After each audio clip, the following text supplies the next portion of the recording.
Thomas Ramirez sat alone in his small apartment above a bodega on Wythe Avenue, the kind of place that always smelled faintly of fried onions and old rain. The city outside was alive, honking cars, music leaking from passing cars, the hum of late-night traffic. But inside, the only sound was the tick of a broken clock that hadn't told the right time since his wife, Isabel, passed away 3 years ago. On the coffee table, under a thin layer of dust, lay a silver picture frame, cracked at the corner. The glass was chipped where it had fallen during an argument he never forgot. Inside the frame was Isabel's smile. She looked alive, sunlit, untouched by the pain that came later. That morning, Thomas had gone to look for the small gold locket she always wore, the one that had belonged to her mother back in Guadalajara. But when he opened the drawer where he kept it safe, the box was empty. At first, he thought he'd misplaced it. But Thomas Ramirez was not a man who misplaced things. He tore through drawers, old boxes, and closets, panic building like a storm. The locket was the only real piece of Isabel he still had. She told him once, "Promise me, you'll keep this safe no matter what. Some things carry more than memory, Tomas." But now, it was gone. From the living room, he heard laughter, his stepdaughter, Vanessa, chatting loudly on FaceTime, her voice bright and careless. Her boyfriend, Derek, an ambitious social media type with a slick haircut and zero respect, lounged on the couch with a gaming controller in his hands. Thomas stepped into the doorway. "Vanessa," he said quietly, "have you seen the locket that was in my drawer?" Vanessa barely looked up. "The gold one? Yeah, I sold it last week." Thomas blinked, as if she'd spoken another language. "You what?" She shrugged. "Relax, Tom. It was just sitting there collecting dust. Derek and I needed some cash to go to Miami for spring break. I'll get you something better when we come back." Derek chuckled without looking away from the TV. "Don't stress, old man. It's just jewelry." Something inside Thomas cracked. The silence that followed wasn't just shock. It was the sound of years of patience breaking. "That was Isabel's," he said slowly, the words scraping his throat. "It belonged to her mother. You had no right." Vanessa rolled her eyes. "You're being dramatic again. Mom's gone, Tom. She wouldn't care." Thomas took a step forward. "You don't get to say what she would or wouldn't care about." Derek stood now, shoulders squared. "Yo, you're not gonna talk to her like that." The air between them went still, not violent but charged. Thomas, a man who once managed city construction crews and kept peace with words, felt his hands trembling, not from fear, but from restraint. He turned, walked to his room, and closed the door quietly. On the desk sat a half-empty cup of cold coffee and his old laptop. His hands hovered over the keyboard. Finally, he searched. Pawn shops near Brooklyn. The third one down caught his eye. Sunset Gold and Loans on 4th Avenue. He called. A man answered with a thick Brooklyn accent. "Sunset Gold, Manny speaking." Thomas described the necklace. Gold, oval locket, engraved initials IMR. Manny hesitated. "Yeah, I remember that one. Real craftsmanship. Came in 2 days ago. Young lady, early 20s. Said it was her grandmother. Sold it cheap, $400 cash." Thomas's chest tightened. "Can I buy it back? I can hold it for you till tomorrow. But there's something else.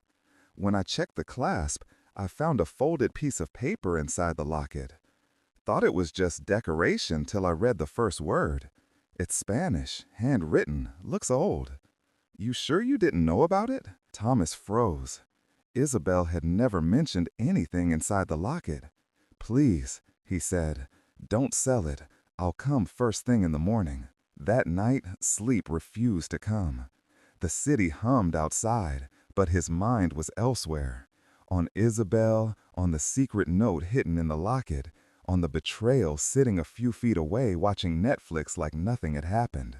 Around midnight, Thomas opened his old email drafts folder, the one where he used to write unsent letters to Isabel after her passing. He typed again, fingers shaking. Mi amor, they sold your locket. I don't know how, but there was something inside, a note, maybe a secret you never told me. Tomorrow, I'll find out. I swear I'll get it back. He hit save, not send. Morning came gray and cold. Thomas dressed neatly, the way he always did when something serious was on his mind. He took the subway to Sunset Park, passing murals, taco trucks, and the rhythmic pulse of Brooklyn waking up. When he reached the pawn shop, the bell above the door jingled as he entered. Behind the counter, Manny Gutierrez, a middle-aged Mexican-American with slicked-back hair and kind eyes, greeted him.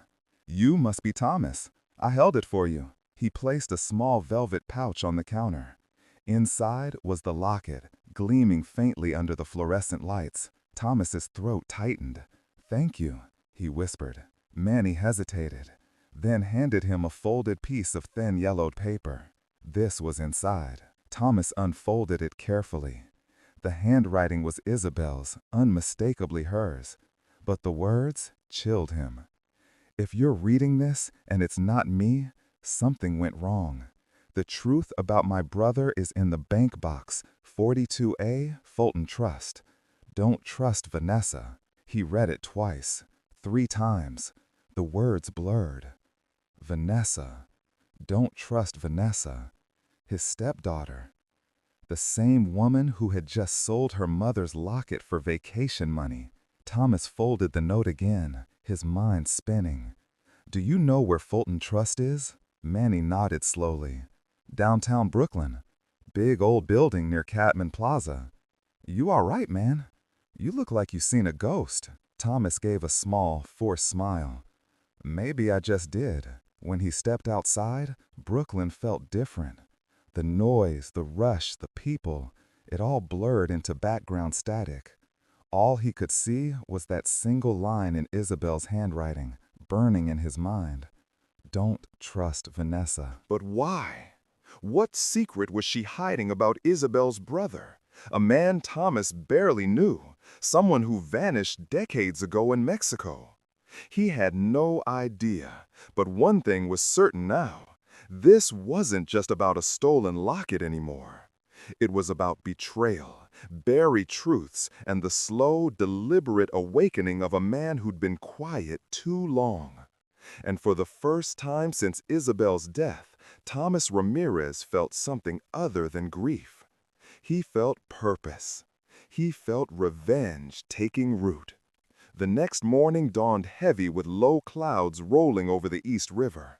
Thomas stood outside Fulton Trust Bank, clutching Isabel's locket and the faded note like proof of a half-remembered dream.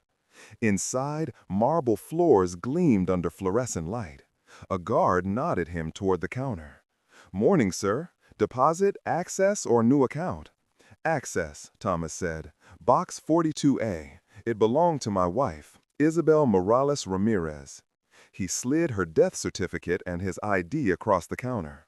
The clerk, a young black woman named Nia Grant, studied the papers, then gave him a sympathetic smile. "I'm sorry for your loss, Mr. Ramirez. Box 42A is still active. Only Mrs. Ramirez and a secondary signer named," she frowned, "Vanessa Morales." Thomas's stomach dropped. "She has access?" "Yes, sir, but she hasn't checked it in almost 3 years." 3 years? The same week Isabel died. Nia typed something, printed a form, and motioned for him to follow her through a steel door into the cool, echoing vault. Safety boxes lined the walls like metal graves. She unlocked one drawer with her key, waited for his. When both turned, the drawer slid out with a whisper of steel.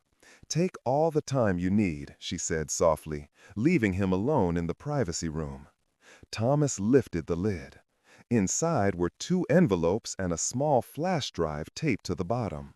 The first envelope bore his name in Isabel's handwriting. The second had only one word scrawled across it: Vanessa. He hesitated, pulse quickening, then opened his own letter first. "Mi Tomás. If you're reading this, you finally found what I couldn't say aloud.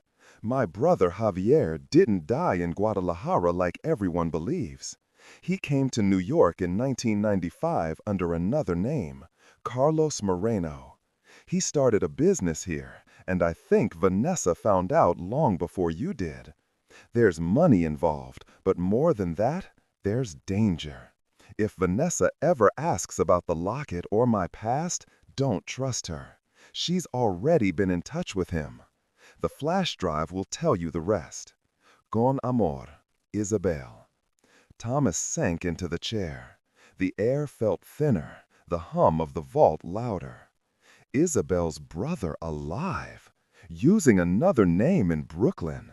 And Vanessa, his stepdaughter, knew? He pried off the flash drive and slipped it into his pocket. Then his eyes drifted to the second envelope, the one marked Vanessa. He shouldn't open it. It wasn't addressed to him.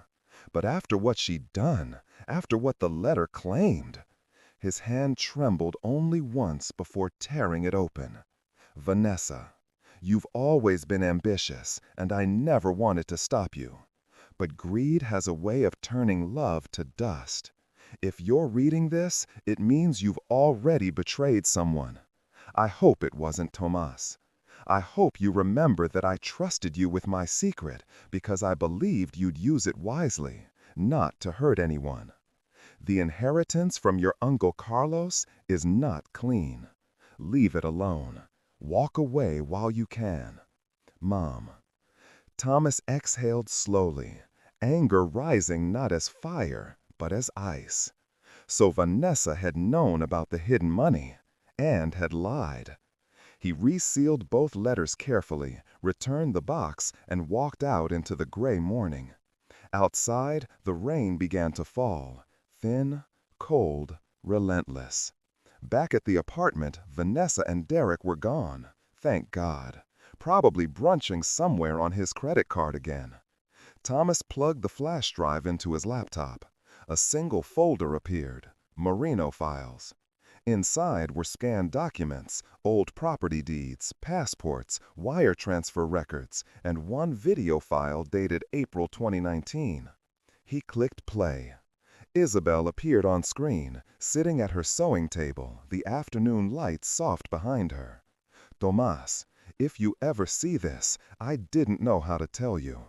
Javier, Carlos, came to me years ago asking for help laundering money through a fake design company. I refused. He said Vanessa could help, that she was good with online banking. I told him to stay away. 2 months later, he disappeared. And Vanessa started receiving money in her account, cash transfers from someone named C. Merino Holdings. Be careful, mi amor. I fear what she's become. The video ended with Isabel turning off the camera, her face weary, afraid.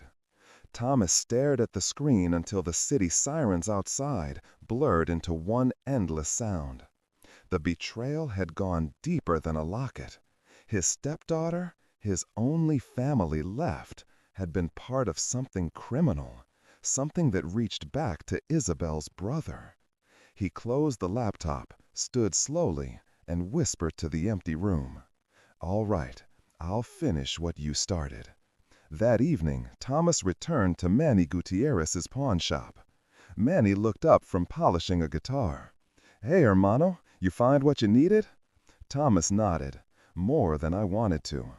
He told Manny part of the story, the letter, the secret brother, the flash drive, leaving out Vanessa's full involvement for now. Manny whistled. "Sounds like a telenovela, man, but I believe you. You need help?"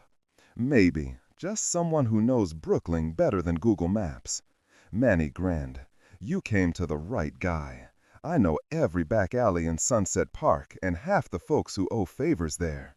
What's the name again?" "Carlos Moreno." Manny's smile faded. "Wait, the same Moreno who owned Blue Line Imports near Red Hook? That guy vanished after a tax fraud case 5 years ago. Feds froze everything.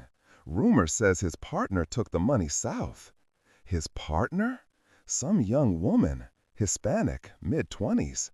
Never caught her name." Thomas's pulse quickened. Vanessa. Manny saw the look in his eyes. "You know her, don't you?" Thomas simply said, "Yeah, too well." That night, Thomas began to plan, not for violence, but for truth. Revenge, he decided, didn't always mean hurting someone. Sometimes it meant making them face who they'd become. He gathered evidence, screenshots of Vanessa's bank statements, copies of the video, the letters, everything. He contacted an old friend, Detective Luis Martinez, now working white-collar crimes out of the 84th Precinct. When Luis picked up, his voice was gruff but friendly. "Tommy, been years, still fixing apartments?" "Trying to fix my life instead," Thomas said. "I need to show you something, off record." They met at a quiet diner on Atlantic Avenue. Luis listened in silence as Thomas laid out the story. When he finished, the detective whistled low. "That's heavy, but you've got real evidence here. If the feds froze Marino's accounts and she's been moving his money, that's laundering, minimum 5 years. "I don't want her in prison," Thomas said. "I just want her to stop, to lose what she stole." Luis nodded slowly. "Then let's make her confess herself." Over the next week, Thomas worked quietly. He told Vanessa he wanted to talk, pretending to soften. He cooked dinner, her favorite enchiladas verdes, the recipe Isabel had taught him. When she came home, she looked wary but curious. Derek hovered in the doorway, phone in hand like always. "I think we started wrong," Thomas said, serving plates. "Your mom left more for us than memories. She wanted us to take care of each other." Vanessa blinked, confused by his calm tone. "You're not mad?" He smiled faintly. "Maybe I just miss family." Over dinner, he mentioned casually, "I went to Fulton Trust today, found her safety box." The fork froze halfway to her mouth. "You what?" "There was a note and a flash drive. Said something about her brother, Carlos Moreno." Color drained from her face. "You saw that?" Thomas nodded. "She told me everything." Vanessa pushed her plate away, breathing fast. "Look, Tom, you don't understand. Uncle Carlos promised to help us. He was supposed to wire money for Mom's medical bills, but when she died, the account was still open. He owed her. I just took what was ours." "Ours?" "I deserved it. She worked herself sick for you, for this apartment. That money was the least he could do." Thomas let the silence stretch, every tick of the broken wall clock loud as thunder. Then he said quietly, "She warned me you'd say that." Vanessa's eyes darted to the laptop on the counter, the one he'd set up earlier. "What's that?" He smiled. "Dinner camera. I record my recipes now, for memories." In truth, Luis Martinez was on the other end, recording everything via a live video call. Vanessa's voice rose, defensive, desperate. "You're spying on me?" "You spied on your mother's account. You took her secret, her trust, and sold her memory for a plane ticket." Tears welled up, but Thomas felt nothing but the hollow ache of justice long delayed. Derek, pale and silent till now, muttered, "We're done. I'm not going down for this." He grabbed his jacket and left. Vanessa screamed after him, then turned on Thomas. "You ruined everything." "No," he said softly, "you did." 2 days later, Luis called. She came in, gave a full statement. "The feds will seize whatever's left of Moreno Holdings. You did it, Tommy." Thomas looked out over the Brooklyn rooftops, the city washed clean after rain. "I just told the truth."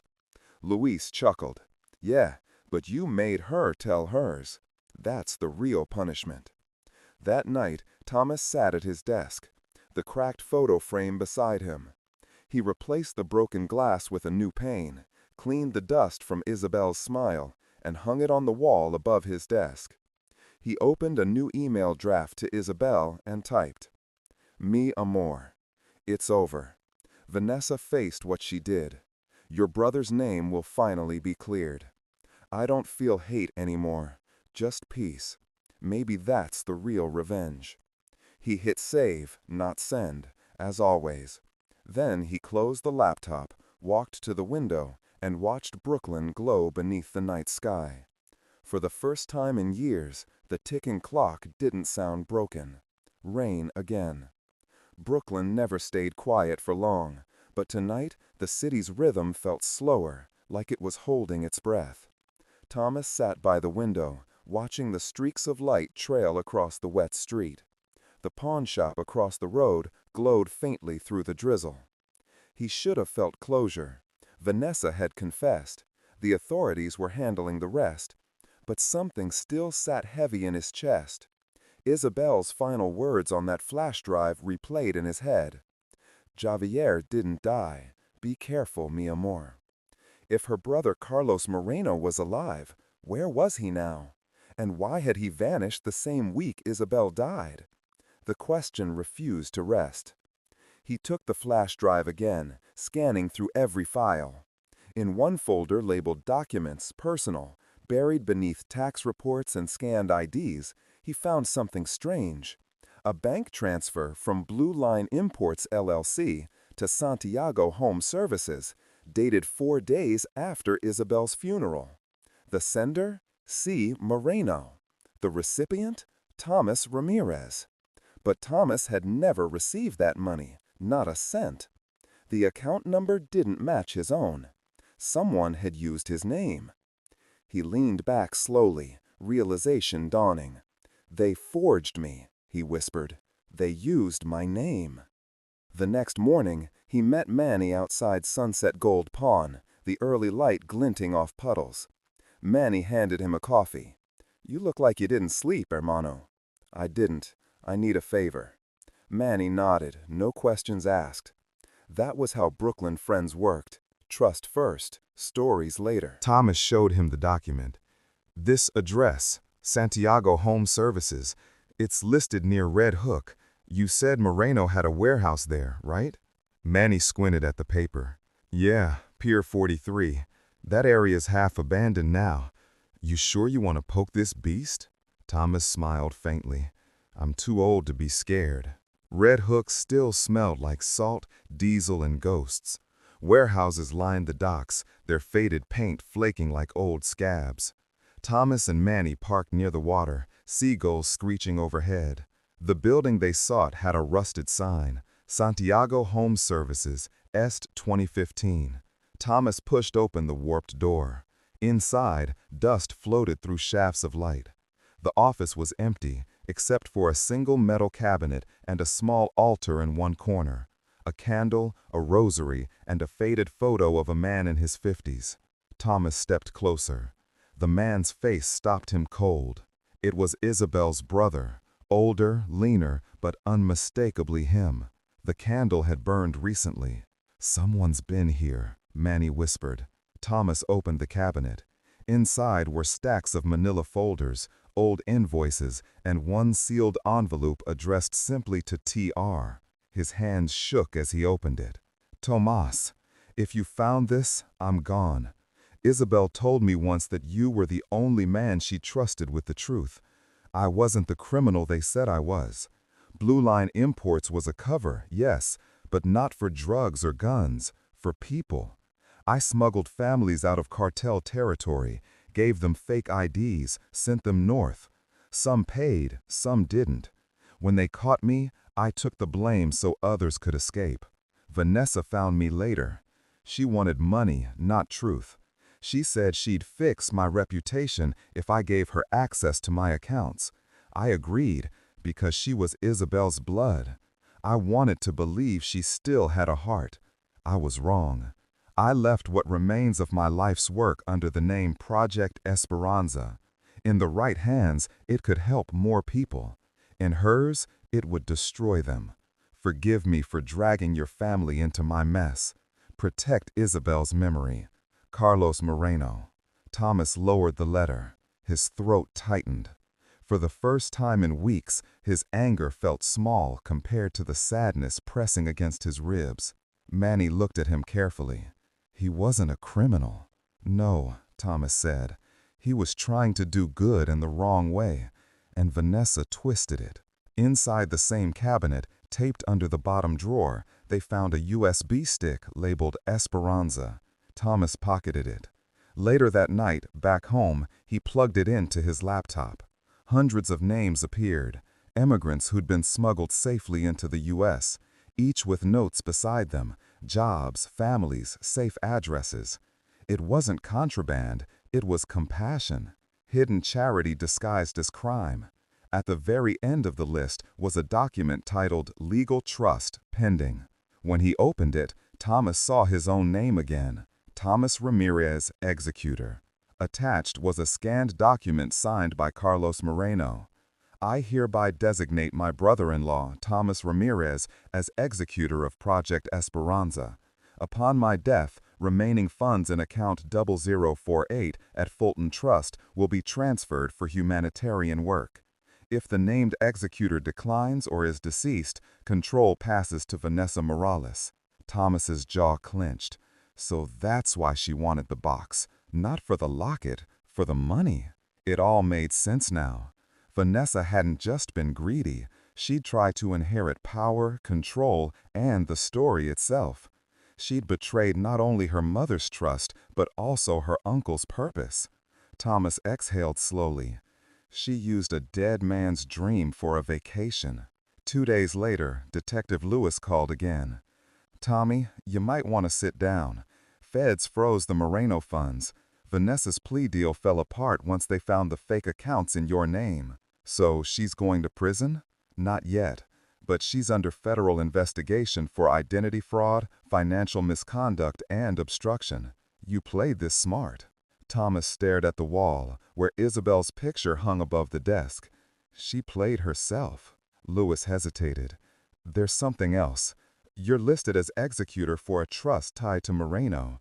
The Bureau wants your signature to release it for legitimate charity. You up for that? Thomas smiled faintly. Yeah, that's the least I can do for him and for Isabel. 3 weeks later, Thomas stood in a modest community center in Williamsburg. A new banner hung above the entrance. Project Esperanza Foundation, helping families find hope. Volunteers, many of them immigrants, sorted clothes and food donations. Children laughed in the background. Manny stood beside him, grinning. Look at you, hermano. From revenge to redemption. Thomas chuckled softly. Maybe both can live in the same story. At the far end of the room, a young journalist approached him. Mr. Ramirez, we'd love a quote for our local feature. Thomas hesitated, then said simply, sometimes revenge isn't about making someone pay. It's about proving they were wrong about you. The reporter smiled. That's powerful. What would your wife say if she could see this? He looked up at the photo of Isabel displayed beside the donation table.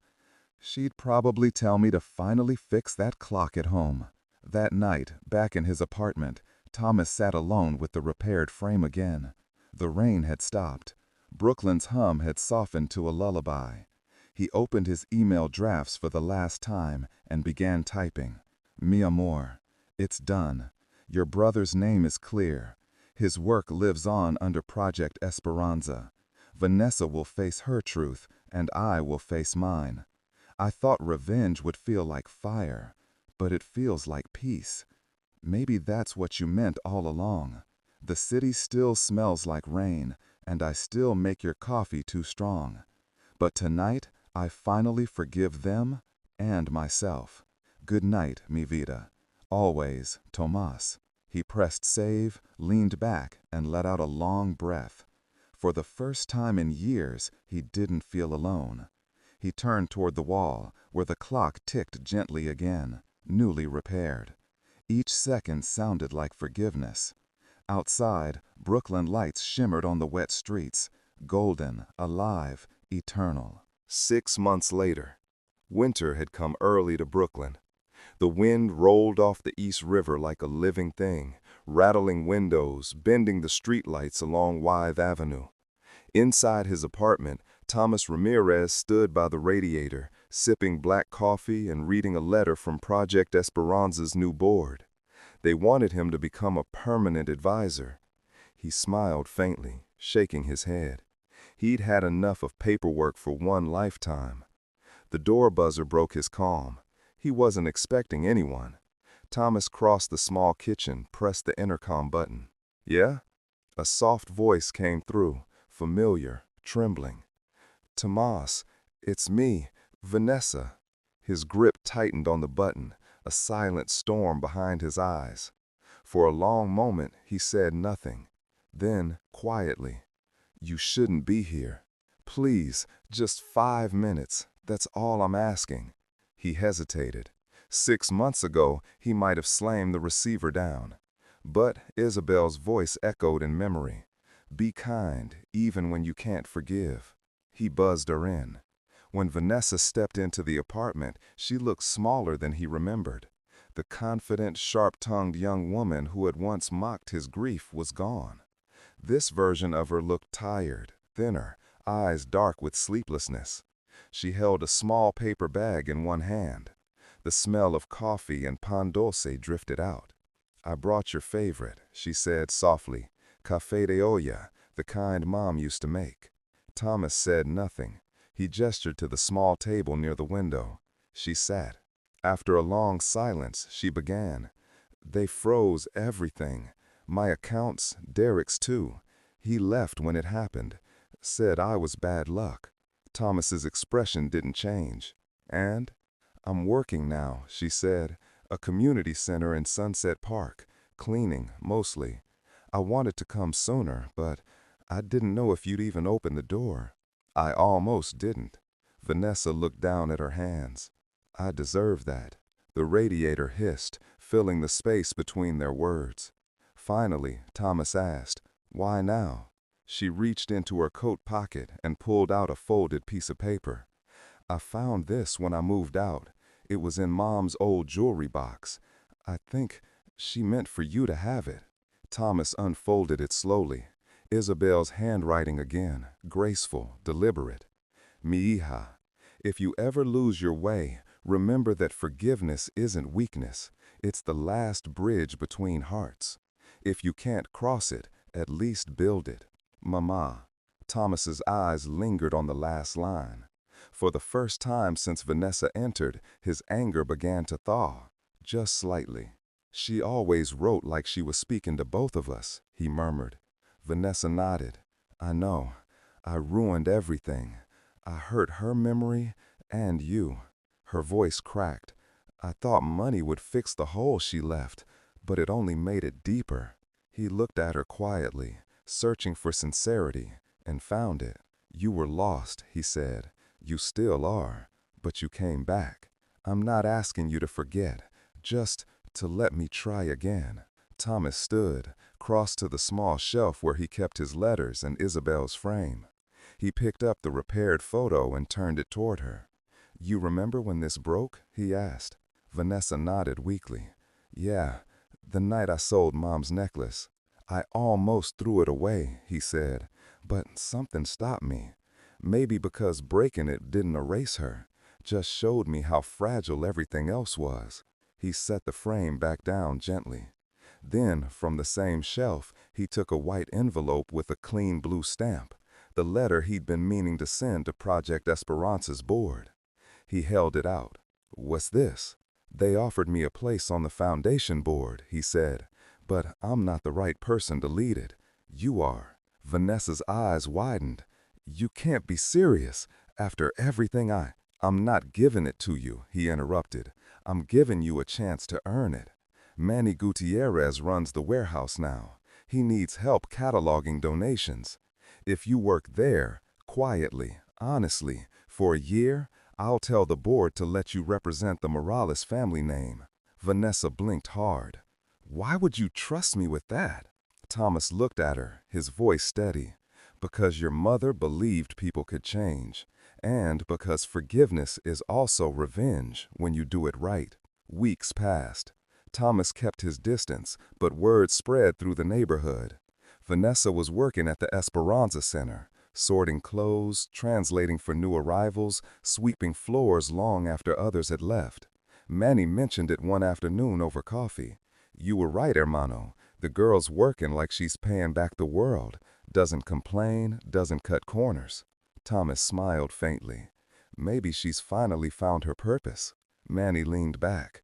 "You gonna tell her you're proud?" "Not yet," Thomas said. Let her earn the silence first. Spring came to Brooklyn, soft and golden. Thomas woke early one Sunday and brewed strong coffee. The air smelled of rain and distant pastries from the bakery downstairs. He sat at his desk and opened his email drafts for the last time. There, waiting among the saved notes to Isabel, was the one he'd written months ago, unfinished. He clicked new message and began typing. Mi amor. Vanessa came back. You were right. She needed to fall before she could stand. She's helping now, the way you always wanted to help. Project Esperanza lives, and your name lives with it. I've learned something about revenge. It doesn't have to end in hate. Sometimes it ends in peace, in quiet mornings like this, when forgiveness feels heavier than anger, but lighter than guilt. Brooklyn finally feels like home again. Te extraño. Siempre. Tomás. He hit save, then smiled. Maybe one day he'd hit send, even if no one was there to read it. That afternoon, a knock came at the door.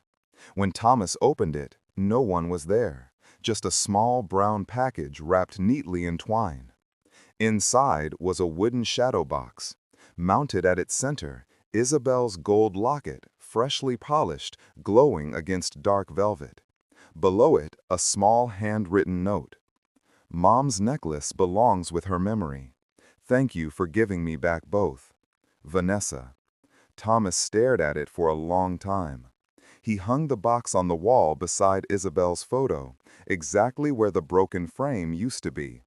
As the sun set over Brooklyn, light spilled through the window and hit the gold heart, scattering tiny reflections across the room, soft, warm, forgiving. He whispered to the empty air, "Now it's complete, mi amor. Justice, forgiveness, all of it." The clock ticked once, steady and clear. Outside, the city breathed, alive, restored. Brooklyn had changed again. New coffee shops, taller buildings, brighter murals where the warehouses once stood. But Wythe Avenue still smelled the same, like roasted beans in rain on brick. Inside a small community cafe called Esperanza Grounds, the morning rush hummed. A chalkboard on the wall read, "Proceeds support immigrant families through Project Esperanza." At a corner table near the window, Thomas Ramirez, now 71, stirred his coffee slowly. His hair was silver, his hands thinner, but his eyes still carried that quiet steel that had seen love, loss, and rebirth. Across from him sat Vanessa Morales, now in her 30s, no longer the impulsive girl who sold her mother's necklace, but a calm woman with a simple gold ring, and the same sharp eyes softened by years of humility. She ran the cafe now, along with the foundation. "Customers keep asking about the name," she said, smiling gently. "I tell them my mom came up with it." Thomas chuckled. She'd like that. Isabel always believed hope was something you could serve in a cup. They sipped their coffee in companionable silence.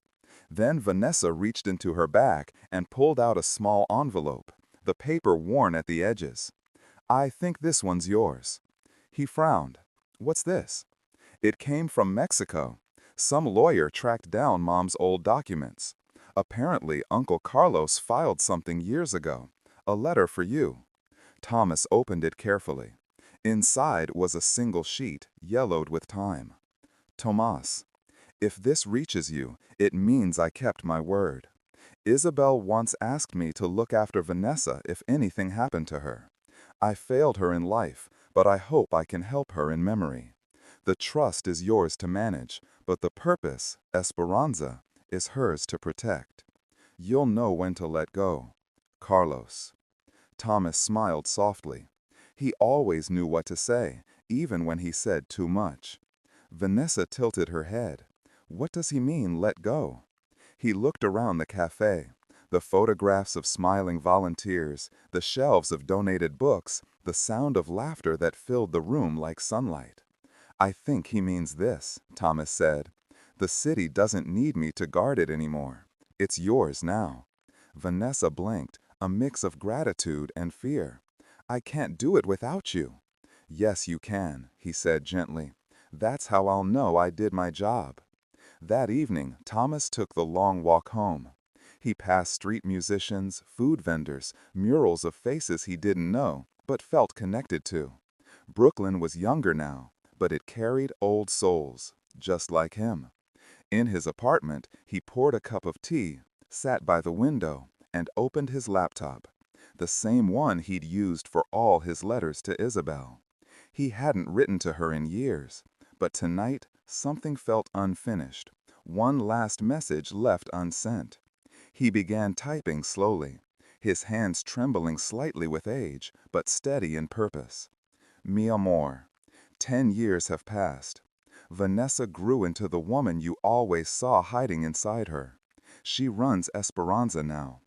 Every family we help is another apology made right, another wound you helped heal. I kept my promise, to protect your memory, to protect her, to protect what you loved. And though I miss you more with every sunrise, I finally understand what you meant when you said some loves don't end, they simply change shape. If there's an afterlife, I hope there's coffee there. I'll bring the sugar this time. Con todo mi corazón, Tomás. He hit save. This time, the email didn't stay in drafts. He pressed send. The message vanished into the ether, to nowhere and everywhere at once. He leaned back, watching the last glow of sunlight paint the Brooklyn skyline in amber. On the wall, Isabel's gold locket still hung inside its shadow box, glowing faintly. Next to it was a new photograph, Vanessa, smiling with volunteers under the Project Esperanza banner. Thomas whispered, "It's all yours now, mi amor. I kept the promise." Then he closed his eyes for a while, listening to the city breathe. The clock on the wall ticked softly, steady as a heartbeat. Outside, Brooklyn lights flickered on, one by one, as if the city itself was saying thank you. A year later, in Esperanza grounds, a framed photo hung by the counter. It showed Thomas, smiling gently, holding a cup of coffee. Beneath it, a small plaque read, "In loving memory of Thomas Ramirez, founder, dreamer, husband, believer. Revenge is temporary. Hope is forever." Every morning, Vanessa placed a fresh marigold beside the frame and whispered, "Gracias, Tomás." And every time the wind passed through the open cafe window, it carried a faint, familiar sound, like a ticking clock that never stopped again. If you enjoyed the entire video, please like and subscribe to stay with us.